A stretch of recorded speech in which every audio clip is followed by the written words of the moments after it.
Hello, welcome to all. कैसे हैं आप सभी? उम्मीद करती हूँ आप सभी बहुत अच्छे से होंगे और अपनी पीसीएस और यूपीएससी की तैयारी कर रहे होंगे हमारी क्लासेस के साथ जुड़ के। अगर आप लोगों ने अब तक इस प्लेटफॉर्म को यानी इस नचिटेक गुरुकुलम के यूट्यूब चैनल को सब्सक्राइब नहीं किया है तो जल्दी से क्या करें, इस चैनल को सब्सक्राइब कर लें ताकि आपको इस यहाँ पर जो भी वीडियोज़ अपलोड हों उनके से संबंधित आपको जानकारी मिलती रहे। रही बात आज के क्लास की, तो आप देख रहे होंगे कि मैंने लिखा हुआ है औरंगजेब। आप सोच रहे होंगे जो भी स्टूडेंट इस क्लास में नए हैं कि मैम औरंगजेब के बारे में क्यों पढ़ा रही हूँ, तो मैं आपको बता दूं कि क्लासेस आपकी बहुत दिनों से चल रही है मिडिवल इंडिया की।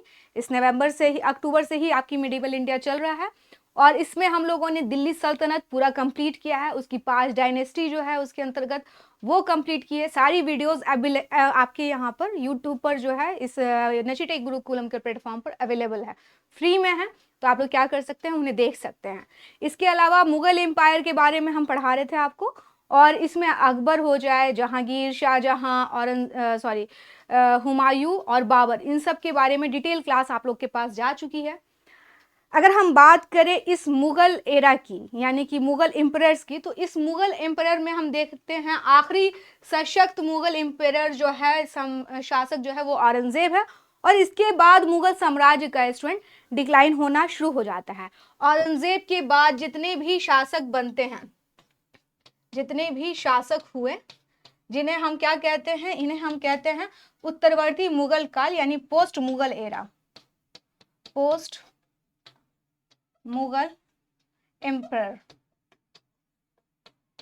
एम्परर या उत्तरवर्ती मुगल काल कहा जाता है इसे, वर्ती मुगल काल।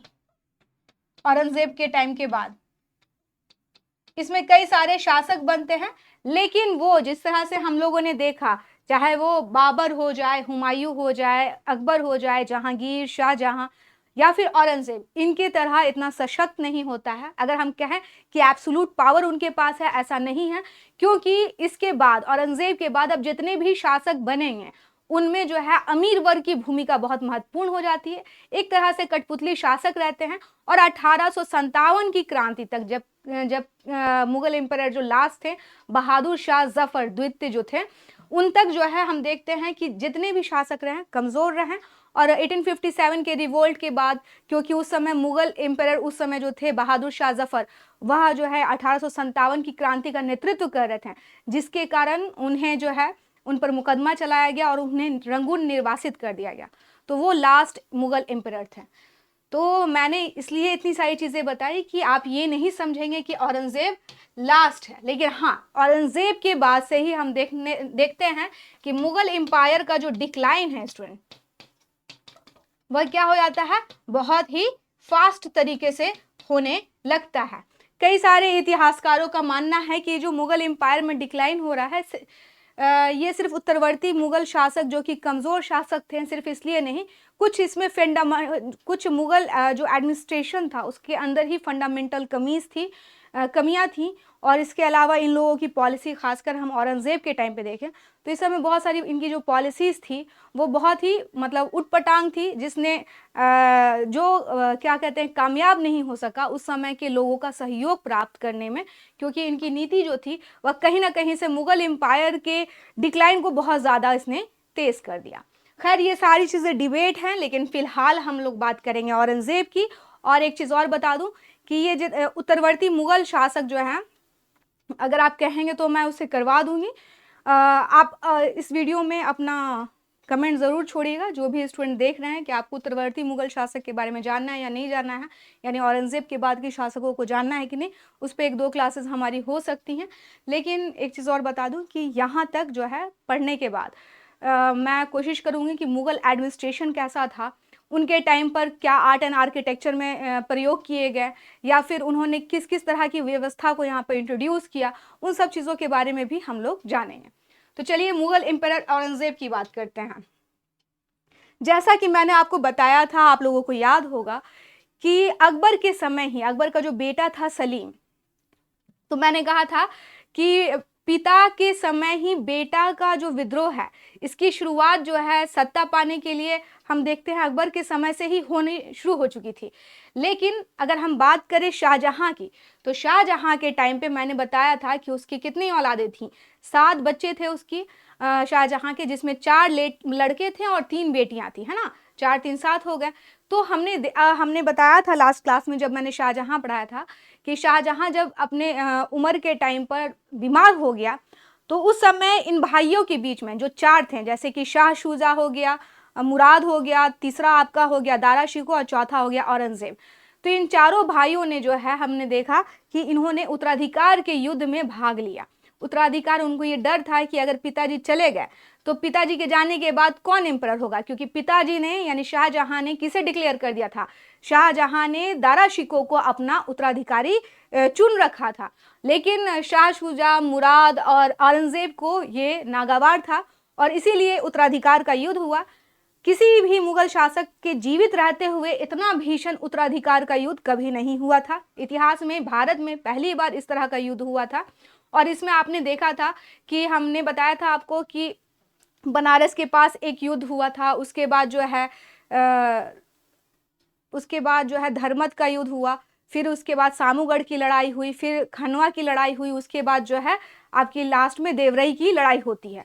तो ये 4-5 लड़ाइयाँ श्रृंखलाओं से हुई स्टूडेंट, सभी भाइयों ने पार्टिसिपेट किया। और एक चीज और बता दूं, दारा शिकोह चूंकि शाहजहां का उत्तराधिकारी था तो वो शाही सेना का प्रतिनिधित्व कर रहा था, लेकिन कहीं ना कहीं औरंगजेब जो है वह इसमें सफल होता है। एक तो ये था कि उसका कुशल सेनापतित्व था, वो अच्छा कमांडर था, और दूसरी बात ये भी थी इस सक्सेसर वॉर को जीतने में, क्योंकि इसके कंपैरिजन में जो दारा शिकोह था उस समय के समाज के हिसाब से अगर हम बात करें तो वो लोगों को बहुत खटकता था। क्यों खटकता था?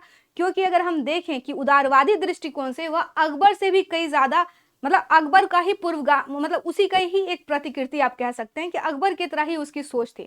तो यही कारण है कि जो ऑर्थोडॉक्स एक तरह से ऑफिसर्स थे, जो उलेमा थे, जो मुल्ला वर्ग थे, उन लोगों ने कभी भी दारा शिकोह को समर्थन खुलकर नहीं किया, और जिसके कारण जो है औरंगजेब इस लड़ाई को आसानी से उत्तराधिकार के जीत गया। बहुत आसानी से तो नहीं, लेकिन इसमें भीषण नरसंहार हुआ। शाह शुजा भी बाद में मारा जाता है, उसका जो दूसरा भाई था मुराद, उसको औरंगजेब ने खुद ही मरवा दिया था सामूगढ़ की लड़ाई के बाद।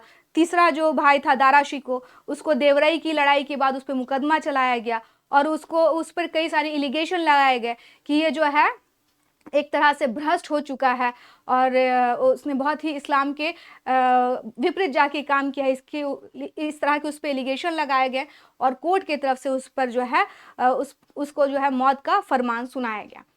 दारा का मैटर खत्म हो गया। तो अब हम जान रहे हैं, ये सारी पृष्ठभूमि इसलिए बताना जरूरी है स्टूडेंट ताकि आप समझ सकें। एक चीज याद रखिएगा कि औरंगजेब जो है हो सकता है कि इतना कट्टर नहीं हो, लेकिन हम देखते हैं कि वो क्या होता है स्टूडेंट, ऑलरेडी उसके जगह पर दारा शिकोह जो है नॉमिनेटेड था, अपने पिता की तरफ से घोषित था कि वह उसका उत्तराधिकारी होगा। लेकिन जब औरंगजेब आ रहा है तो औरंगजेब सिर्फ एक कमांडर है, लेकिन उसको क्या चाहिए, उसको एक बड़ा समर्थन चाहिए। उसके पापा की तरफ से तो उसको मिलेगा नहीं, तो वो क्या करेगा, ज्यादातर लोग आप देखिएगा जब कमजोर होते हैं तो बहुत क्या करने लगते हैं, धर्म का सहारा लेने लगते हैं। इसने भी क्या किया, इसने अपनी नीतियां ऐसी बनाई और जो लोग दारा शिकोह से रुष्ट थे कि यह इस्लाम के खिलाफ काम करता है या बहुत ज़्यादा मेल मिलाप करता है, सभी को बराबरी से रख रहा था, ऐसा नहीं होना चाहिए, वो सभी इसके समर्थन में आ गए। यानी भले वो नॉमिनेटेड था दारा शिकोह कि वो सक्सेसर होगा, लेकिन कहीं ना कहीं समर्थन इसको मिल रहा था। क्यों? क्योंकि जो लोग थे, जो ऑफिसर्स थे, है ना, जो ऑर्थोडॉक्स लोग थे, उलेमा थे, इन सब का सपोर्ट कहीं ना कहीं औरंगजेब को था। औरंगजेब सक्सेसर वार जीतने में कामयाब रहता है। और आप देखते हैं कि जो कड़ी चलते आ रही थी, चाहे वो बाबर हो, हुमायूं हो, इन लोगों को तो उतना पर्याप्त समय मिला नहीं, लेकिन वो इस तरह से नहीं थे, या फिर अकबर हो, जहांगीर हो, शाहजहां हो, इन सभी कड़ियों का जो मेल जो ताल्लुक था भारत के लोगों से, भारत के जो सम्भ्रांत वर्ग थे उनसे, या इस तरह का जो जिस तरह से उन लोगों ने एक बहुत ही सौहार्दपूर्ण तरीके से आगे वो बढ़े, इस तरह से औरंगजेब करने में पीछे रह गया। क्यों? क्योंकि उसको मालूम था कि जिनके सहयोग से वो बना है, अगर वो इन चीज़ों को लागू नहीं करेगा या फिर इनको फॉलो नहीं करेगा मतलब कट्टरवादी तरीके से नहीं दिखेगा तो हो सकता है ये जो मुल्ला हैं, ये उलेमा है, ये ऑफिसर्स हैं, वो फिर से उसका सपोर्ट ले लेंगे। यही कारण है, ये कारण भी हो सकता है, ये कारण माना भी जाता है कि इसीलिए इसने जो है बहुत सारे उलट फुलट काम किए, जो कि मुगल एरा में आप लोगों ने कई सारे शासकों को मुझसे पढ़ा है, आपको भी मालूम है कि बहुत सारे, चाहे जहांगीर हो उसने भी राखी का पर्व मनाया, शाहजहां शुरुआती दिनों में कट्टर था लेकिन दारा और जहां आरा के इन्फ्लुएंस में आने के बाद जो है वह लिबरल होता गया, लेकिन इसकी नीतियां कुछ अलग होती हैं। तो ये एक पृष्ठभूमि थी, थोड़ी पृष्ठभूमि लंबी हो गई क्योंकि इतिहास क्या है स्टूडेंट, अब मैं आपको आकर के सीधे पढ़ाने लग जाऊं, आपको मालूम ही नहीं है कि सक्सेसर वार हुआ था और सक्सेसर वार के पीछे यानी उत्तराधिकार युद्ध के पीछे क्या स्टोरी रही थी। देखिए, जहां आप खड़े हुए हैं, जिस सोच के साथ खड़े हुए हैं और जिस सोच के साथ आप लड़ाई कर रहे हैं ना, वही चीजें निर्धारित करेंगे ना कि आप आगे जाके कैसे बनिएगा। तो देखिए, औरंगजेब का समय शुरू होता है कब? 1658 से 1707 में। इसने अपने पिता को तो बंदी बना लिया था, मैंने बताया था कि 8 साल जो शाहजहां का था वो बहुत ही खराब तरीके से गुजरा, क्योंकि उसको एक बंदी बना लिया गया था आगरा में ही, आगरा के किले में ही, और वो वहाँ पर रह रहा था। उसकी बेटी जहाँ आ रहा उसका सेवा पानी कर रही थी। जब उसकी मृत्यु हुई तो उसे सामान्य नौकरों के द्वारा दफनाया भी गया। तो ये सब चीज़ें मैंने आपको बता रखी थी। तो खैर, ये जब ये उत्तराधिकार युद्ध जीत जाता है तो आप देखिए कैसे 2 बार होता है, 2 बार ये अपना राज अभिषेक कराता है। अब कैसे कराता है देख लीजिए। अगर इसकी बात करें तो इसका जन्म हुआ था 1618 में हुआ था, उज्जैन के पास हुआ था, और शाहजहां की जो पत्नी थी मुमताज महल, मैंने बताया इनके 7 बच्चे थे, इन्हीं से हुआ था। और इनका विवाह जो है दिलरास बानो बेगम से हुआ था, जिनको हम लोग राबिया बीबी कहते हैं। औरंगाबाद में राबिया बीबी का मकबरा है स्टूडेंट, और इसी मकबरे के पास ही औरंगजेब का भी मकबरा है। सामूगढ़ की लड़ाई, सामूगढ़ की लड़ाई में हमने देखा था कि मुराद और औरंगजेब मिलकर के शाही सेना के विरुद्ध लड़े थे और उन्होंने इस युद्ध को जीत लिया था। तो सामूगढ़ की लड़ाई के बाद जो है इसका आगरा पर अधिकार हो गया था, और इसके बाद 21 जुलाई 1658 में यानी 1658 में इसने अपना दिल्ली में प्रथम राज अभिषेक कराया, यानी 2 बार इसका राज अभिषेक होगा स्टूडेंट, दिल्ली में इसने कराया। और उस समय इसने अपना नाम रखा था अबुल मुजफ्फर आलमगीर की उपाधि इसने धारण की थी। फिर बाद में क्या होता है, खंजवा का युद्ध होता है शाह शुजा से, देवरई का दारा से। इस युद्ध के बाद इसने जो है इन दोनों भाइयों को हराने के बाद 5 जून 1659 को दिल्ली में अपना औपचारिक राज्याभिषेक करवाया स्टूडेंट। तो यानी इसने 2 बार कराया, एक तो 58 में अनौपचारिक था और दूसरा कब है 1659 में। अगर हम बात करें कि इसके सैन्य अभियान इसने जो है शासक बनने के बाद कहाँ कहाँ भेजे, तो हम देखते हैं 1660 में मीर जुमला को इसने बंगाल के गवर्नर बनाया और उसने कहा कि जाओ आप पूर्वी प्रांत जाओ, असम और आराकान में जो विद्रोह हो रहा है उन सबको जाके शांत करो।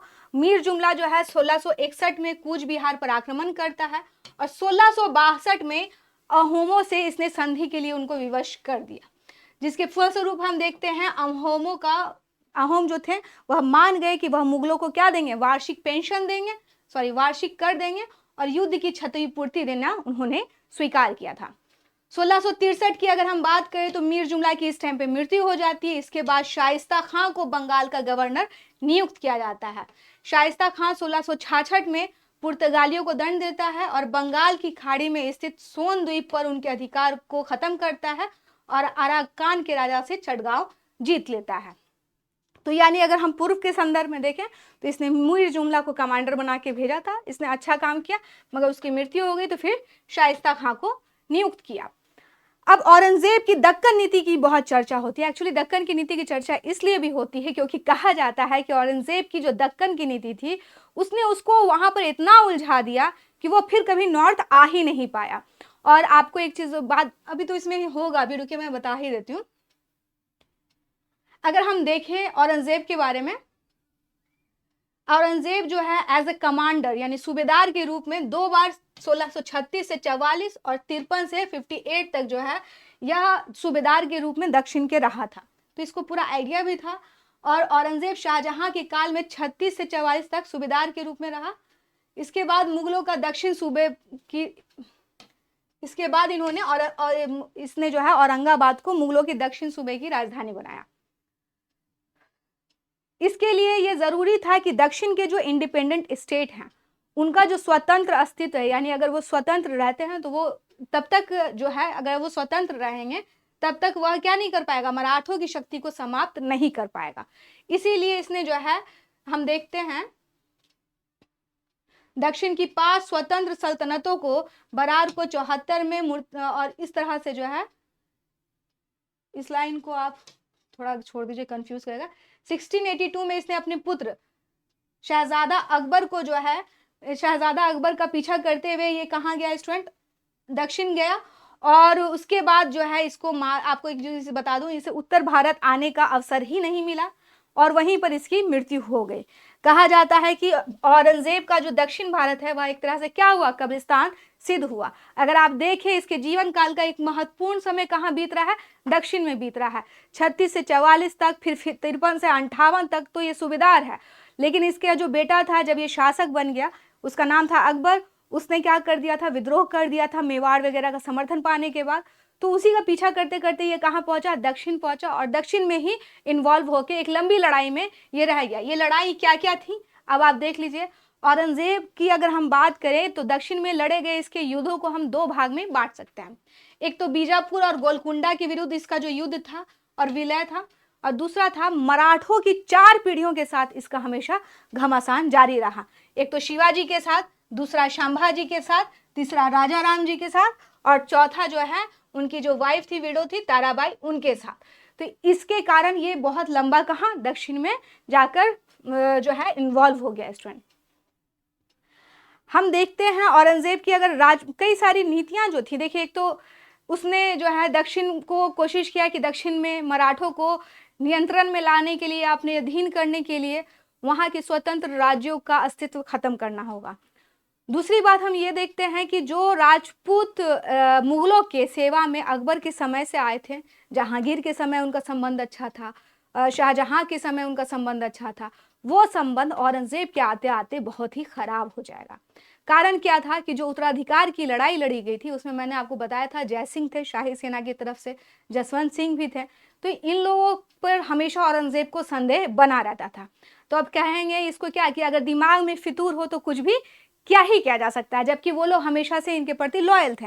लेकिन इसकी नीतियां ही ऐसी थी कि इसने क्या किया कि जो लोग आपके प्रति बहुत लंबे अरसे से वफादार रहे हैं, आपके सहयोगी रहे हैं, आपके इनफैक्ट क्या है, पारिवारिक सदस्य हैं। आपको मालूम होना चाहिए जहांगीर की वाइफ जो थी वो हिंदू थी, जोधाबाई, उनसे ही शाहजहां का जन्म हुआ था। अकबर की जो वाइफ थी हरकाबाई, उनसे जहांगीर का जन्म हुआ था। तो इनके पारिवारिक रिश्ते थे। लेकिन कहीं ना कहीं औरंगजेब की जो नीतियां आती हैं, इसने जो बदलाव किए एक्सट्रीमिस्ट अप्रोच के तहत, उसने इन सारी कैलकुलेशन को जो है पूरा तहस नहस करके रख दिया स्टूडेंट। हम देखते हैं औरंगजेब ने 1665 में राजा जय सिंह को बीजापुर के में जो है शिवाजी का दमन करने के लिए भेजा, और शिवाजी और राजा जय सिंह के बीच में 1665 में पुरंदर की संधि हुई स्टूडेंट। इस संधि के द्वारा जो है जय सिंह ने पुरंदर की संधि करके शिवाजी से तो एक संधि कर ली, लेकिन हम देखते हैं बीजापुर के खिलाफ में इन्हें कोई सफलता नहीं मिली और रास्ते में ही बुरहानपुर में जय सिंह की मृत्यु हो गई। 1686 की अगर हम बात करें तो इस समय जो अंतिम आदिल शाही शासक थे, इनका नाम था सिकंदर आदिल शाह। ये औरंगजेब के समय में इन्होंने आत्मसमर्पण कर दिया और बीजापुर को मुगल साम्राज्य में मिला लिया। 1686 की बात है। 87 में औरंगजेब ने स्वयं ही गोलकुंडा पर के घेरे का किला डाला और 8 महीने के बाद मुगलों को इस 8 महीने तक गोलकुंडा में भी इनको सफलता नहीं मिली। बाद में जो है इसने किसी तरह उसका जो किलेदार था गोलकुंडा का, उससे जो है नेगोशिएशन, मतलब एक तरह से बातचीत या घूस वूस दे करके जो है उसको अपने फेवर में कर लिया और कहीं ना कहीं उनमें फूट डाल दिया, जिसके कारण जो है उसने किले का फाटक खोल दिया और मुगलों ने किले को जीत लिया। ये कब की बात है? गोलकुंडा की 1687 की। और इस तरह से मुगल साम्राज्य में गोलकुंडा भी मिल गया। माना जाता है कि गोलकुंडा के किले का दरवाजा औरंगजेब ने उसी तरह खोला था जिस तरह से अकबर ने असीरगढ़ के किले का दरवाजा खोला था सोने की चाबियों से स्टूडेंट। तो इस तरह से हम देखते हैं कि 1686 में अगर हम बात करें तो बीजापुर, और 1687 में जो है गोलकुंडा इसके हाथ में आ चुका था। और शिवाजी के साथ पुरंदर की संधि भी हो गई थी। अब हम देखते हैं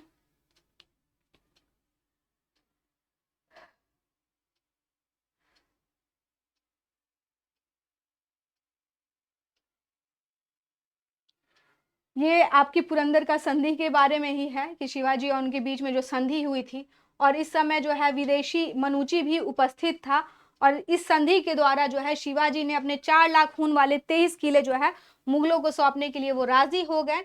और इसके बाद हम देखते हैं बीजापुर के खिलाफ में इन्होंने कहा कि हम उन्हें सहायता देंगे। पुरंदर की संधि जयसिंह की व्यक्तिगत विजय माना जाता है कि उनकी ही चतुराई से जो है ये संधि हो सकी थी, और संधि कर ली। और इसके बाद हम देखते हैं कि शिवाजी इस संधि के द्वारा जो है संभाजी को मुगल दरबार में 5,000 मनसब देना बात हुई और उचित जागी, और इसके अलावा जो है कहा गया कि शिवाजी दरबार में उपस्थित होंगे। 22 मई 1666 को शिवाजी आगरे के किले में दीवाने आम में उपस्थित हुए, लेकिन औरंगजेब का उनके प्रति जो अच्छा व्यवहार नहीं था उससे वह क्षुब्ध हुए, जिसके कारण वह क्या किए, उन्होंने वहां से आगरा से जो है वह गुप्त रूप से निकल गए। शिवाजी की मृत्यु के बाद हम देखते हैं कि उनके जो बेटा थे संभाजी, उनके जो बेटे थे संभाजी, उनसे उनका संघर्ष रहता है औरंगजेब का। और हम देखते हैं कि बाद में जो है 89 में संभाजी का कत्ल भी कर दिया जाता है। 90 तक मुगल साम्राज्य अपने चरमोत्कर्ष पर था, और यहाँ पर हम देखते हैं काबुल से लेकर चटगांव तक और कश्मीर से लेकर कावरी तक इसकी सीमाएं फैली हुई थी। संभाजी की मृत्यु के बाद उनके जो सौतेले भाई थे राजा राम, उनके नेतृत्व में मराठों ने जो है मुगलों के साथ संघर्ष का अपना बिगुल बजाया, और मराठी इतिहास में इससे स्वतंत्रता संग्राम के नाम से जाना जाता है।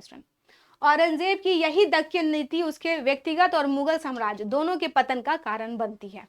जिस प्रकार कहा जाता है स्पेन के नासूर ने नेपोलियन को नेस्तोनाबूद कर दिया, ठीक उसी प्रकार दक्कन के नासूर ने औरंगजेब को नेस्तोनाबूद कर दिया। उसने सोचा था कहीं कि शिवाजी से जो है संधि वगैरह करके या फिर जैसे भी हो मामला खत्म होगा, ऐसा नहीं, क्योंकि उसकी अदूरदर्शिता के कारण ही मामला लगातार फंसता चला गया। तो हम देखते हैं कि कहीं ना कहीं लंबा इंगेजमेंट रह जाता है इसका, किसके साथ, मराठों के साथ।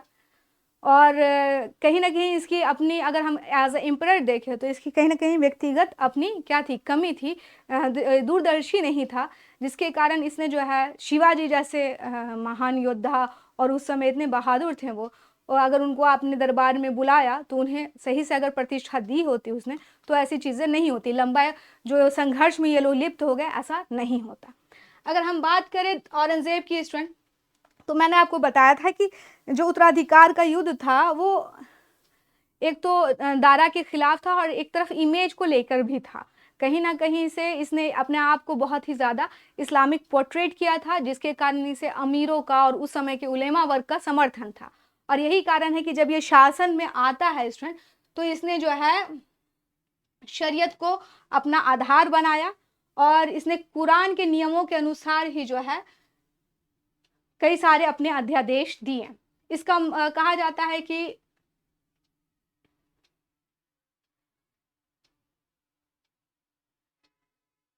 व्यक्तिगत रूप में यह बहुत ही सुन्नी विचारधारा का या पोषण करता था, और व्यक्तिगत रूप से यह चाहता था कि ये व्यक्तिगत रूप से बहुत ही सादी जिंदगी जीता था, लेकिन इसके जो अध्यादेश होते थे वह काफी दूसरों के लिए डिस्टर्बिंग होते थे।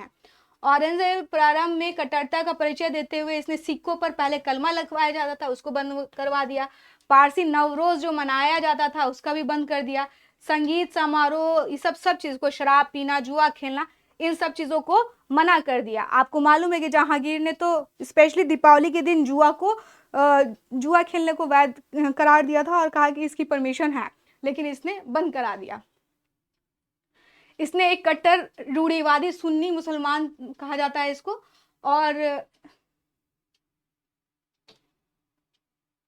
कहा जाता है कि अपने शासनकाल के 11वें वर्ष में इसने झरोका दर्शन और 12वें वर्ष में तुलादान, जिसमें राजाओं को क्या महंगे सोना चांदी आभूषण से तौला जाता था, उसको भी समाप्त कर दिया।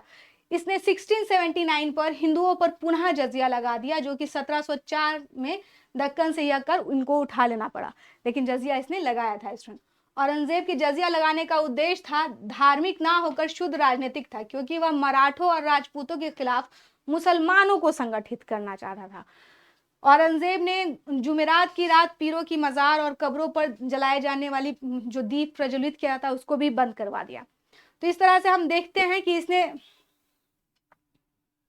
यह चाहता था कि लोग जो है शरीयत के अनुसार जीवन बसर करें, और इसके लिए इसने मुहतसिब नामक एक अधिकारी की नियुक्ति की थी जो कि लोगों के लोक व्यवहार का निरीक्षण कर सकें। तो आप देख लीजिए कि वो जो है अपनी धार्मिक नीति में हम देखते हैं अकबर या फिर जहांगीर या फिर शाहजहां इन लोग के से काफ़ी विपरीत ठहरता है, क्योंकि इसकी पॉलिसी ज़्यादातर क्या थी, उलेमा वर्ग को खुश करना, शरीयत के अनुसार चलना। और आपको मालूम है कि भारत क्या था, विविधताओं का देश था, और ये चीज़ें जो है कहीं ना कहीं अच्छी नहीं होती। अगर अकबर की राजपूत नीति के बारे में हम बात करें तो जो नीति अकबर ने लाई थी, अकबर ने राजपूतों के साथ ना सिर्फ एक अच्छी मैत्रीपूर्वक जो है संबंध स्थापित किया था, बल्कि उनसे जो है पारिवारिक संबंध भी बनाया था। इसी को कंटिन्यू किया था जहांगीर ने, शाहजहां ने भी स्टूडेंट। लेकिन हम देखते हैं कि औरंगजेब ने इसमें बहुत बड़ा चेंज कर दिया, और उसने जो है उसको लगता था कि अगर हम जो भी, क्योंकि इसकी जो धार्मिक नीति थी, क्योंकि वो शरीयत के अनुसार चाहता था, उसको लगता था कि कहीं ना कहीं अगर हम इनको ज़्यादा सपोर्ट करेंगे तो ये मेरे लिए अच्छा नहीं होगा।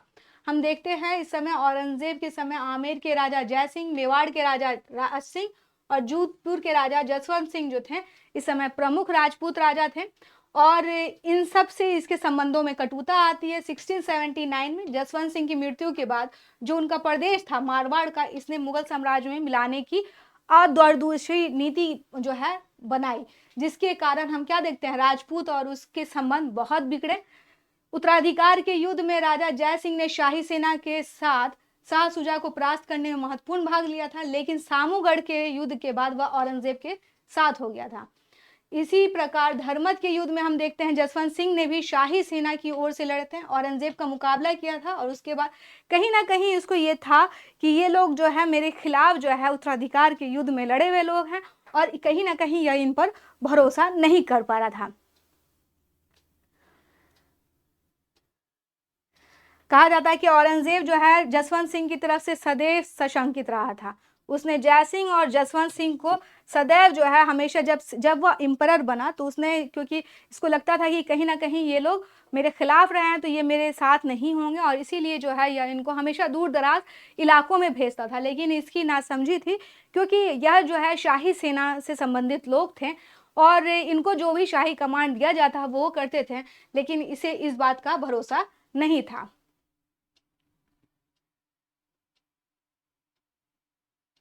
जब जसवंत सिंह की मृत्यु हो जाती है, उनके बेटे थे अजीत सिंह, उनका जो वैध अधिकार को इसने अमान्य कर दिया और मारवाड़ को इसने हथिया लिया, स्टूडेंट हथिया लेना चाहता था।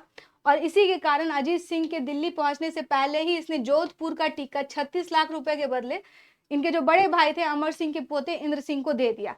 उसके बाद जो है वहां पर उत्तराधिकारी की जबरदस्त लड़ाई होती है। दुर्गादास जो कि जसवंत सिंह के सेनापति थे, उन्होंने अजीत सिंह को वैध अधिकारी की मांग कहा कि इन्हें एम्परर बनाओ, इसकी मांग की, और अजीत मतलब उसके लिए एक लंबी लड़ाई लड़ी। इसके कारण 30 वर्षों तक युद्ध हुआ स्टूडेंट, 1681 से लेके 87 तक। दुर्गादास जो थे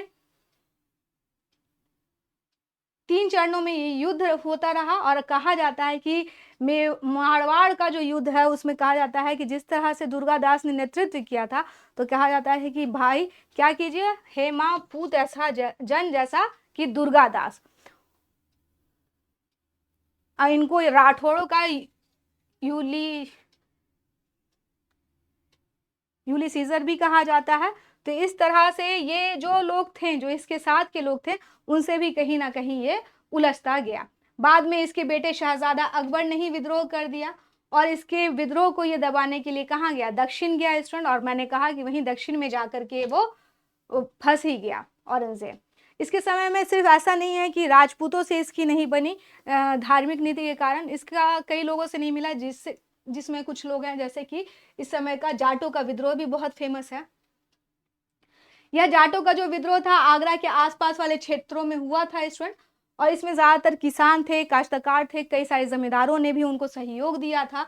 और हम देखते हैं मथुरा 1669 में मथुरा क्षेत्र में जाटों ने गोकुला के नेतृत्व में अपना पहला जो है विद्रोह कर दिया।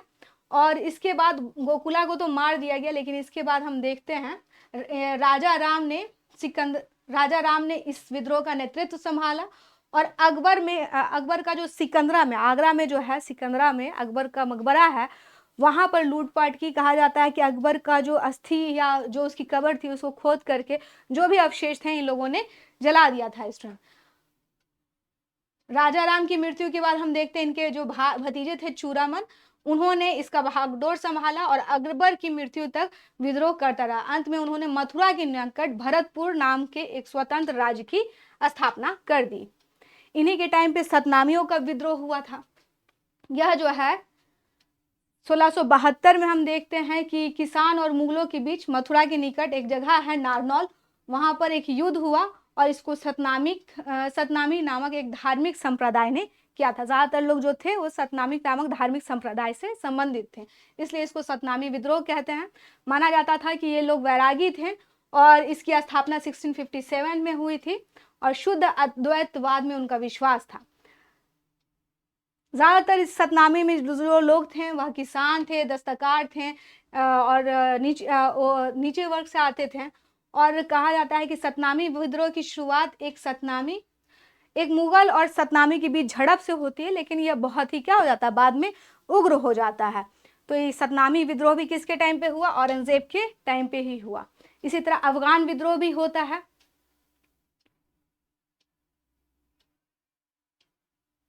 जो कि पृथक अफगान राज्य की स्थापना करने के उद्देश्य से बनाया गया था और इसको रोशनिया नामक धार्मिक संप्रदाय जो था वह अपना सहयोग दे रहा था।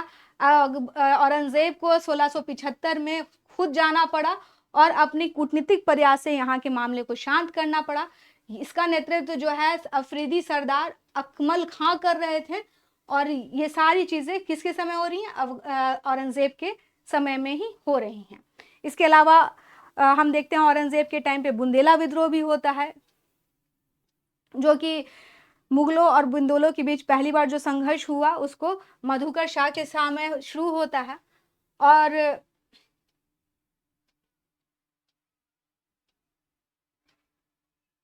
चंपत राय जो थे और उत्तराधिकार के युद्ध में औरंगजेब का इन्होंने साथ दिया था और औरंगजेब ने इन्हें बहुत अच्छा ओहदा भी दिया था।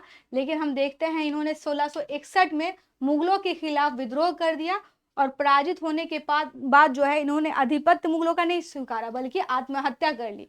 चंपत राय की मृत्यु के बाद इनके जो बेटे थे छत्रसाल, उन्होंने औरंगजेब के खिलाफ जो है विद्रोह कर दिया। बाद में जो है उनसे पुरंदर की संधि हुई और बीजापुर घेरे के दौरान औरंगजेब की उन्होंने सहायता की, जिसके बाद 1705 में छत्रसाल और औरंगजेब ने संधि कर ली और 4000 का मनसब और उन्हें राजा घोषित कर दिया।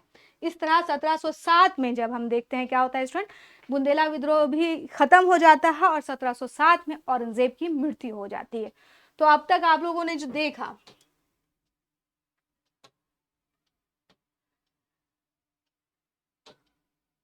एक और है वो है सिख विद्रोह। राजपूत पॉलिसी तो इसने खराब की ही, साथ हमने देखा कि ये बहुत सारे इस समय विद्रोह भी होते हैं। विद्रोह को भले दबा दिया जाता है, लेकिन ये विद्रोह बेसिकली किस तरह के थे? ये विद्रोह बेसिकली जो है किसान वगैरह जो थे, काश्तकार वगैरह जो लोग थे, उन लोगों का था। कहीं ना कहीं से ज़्यादा टैक्सेस या फिर मुगल प्रशासन के खिलाफ में हो रहे थे ये विद्रोह, जिसका दमन किया गया। और कहीं ना कहीं औरंगजेब की नीतियां जो हैं, क्योंकि वो कहाँ था, वो दक्कन में था, उसका इन्वॉल्वमेंट उस तरफ था, तो वो कहीं ना कहीं उत्तर में ज़्यादा ध्यान नहीं दे पाया, जिसके कारण यहाँ पर बहुत विद्रोह भी होते हैं क्योंकि उनकी समस्या का निदान नहीं हो पा रहा था। इसी समय हम देखते हैं सिख विद्रोह होता है। सिख विद्रोह तो बेसिकली देखिए इसकी दूरदर्शिता की नीति के कारण ही होता है। इसने क्या किया था कि सिखों इसने जो है 1675 में गुरु तेग बहादुर को प्राण दंड दे दिया, जो कि नहीं करना चाहिए था, गलती बहुत बड़ी, इसने मिस्टेक या पाप कर दिया स्टूडेंट। और इसके बाद हमने देखा कि गुरु गोविंद सिंह जो थे, उन्होंने औरंगजेब की जो बहुत ज्यादा अति धार्मिक नीति थी उसका हमेशा उन्होंने क्या किया? विरोध किया। गुरु गोविंद सिंह ने अपनी मृत्यु से पहले गुरु की गद्दी को समाप्त कर दिया था और सिखों को बहुत ही सशक्त बना दिया था। इन्होंने इन्होंने गुरु गोविंद सिंह ने एक पूरक ग्रंथ को संकलित किया था जिसका नाम था 10वें बादशाह का ग्रंथ। औरंगजेब की मृत्यु के बाद उनके पुत्र बहादुर शाह प्रथम ने, जब बताया था उन्होंने सिंहासन प्राप्त किया, इनके बेटे के साथ गुरु गोविंद सिंह का टर्म अच्छा था, लेकिन अनफॉर्चुनेटली गुरु गोविंद सिंह को किसी ने, अफगान ने छुरा मार दिया। तो हम देखते हैं कि कहीं ना कहीं से औरंगजेब जो है वह किन से, गुरु तेग बहादुर के साथ इसका कंडक्ट अच्छा नहीं था, और कहीं ना कहीं से गुरु गोविंद सिंह से भी यह उलझ गया अपने अति धार्मिक नीतियों के कारण।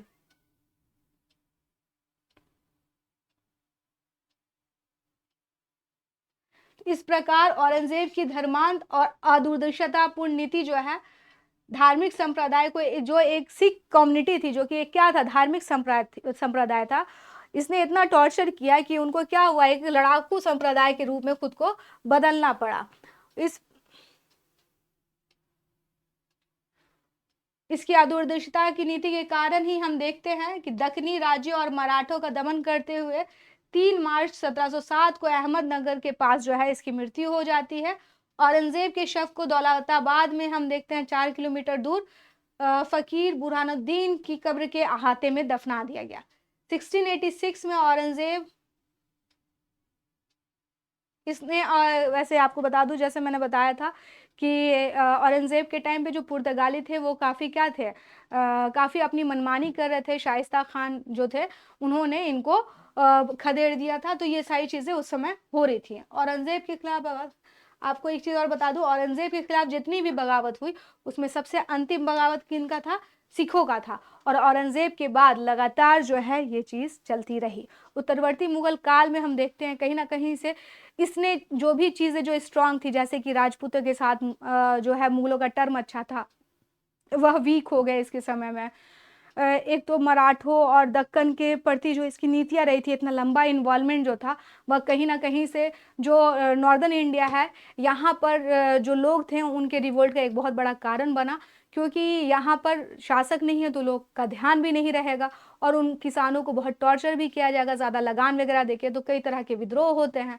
और इसके अलावा हम देखते हैं उसकी अपनी धार्मिक नीतियाँ जो थी वह बहुत ख़राब रहीं, क्योंकि उसने बहुत ज़्यादा कट्टरवादी तरीके से कोशिश की कि चीज़ों को हैंडल करें। लेकिन हम क्या देखते हैं कि जितने भी मुग़ल एम्परर हैं उसमें कहीं ना कहीं औरंगज़ेब इस मामले में बहुत बड़ा उसका फेलियर रहता है स्टूडेंट।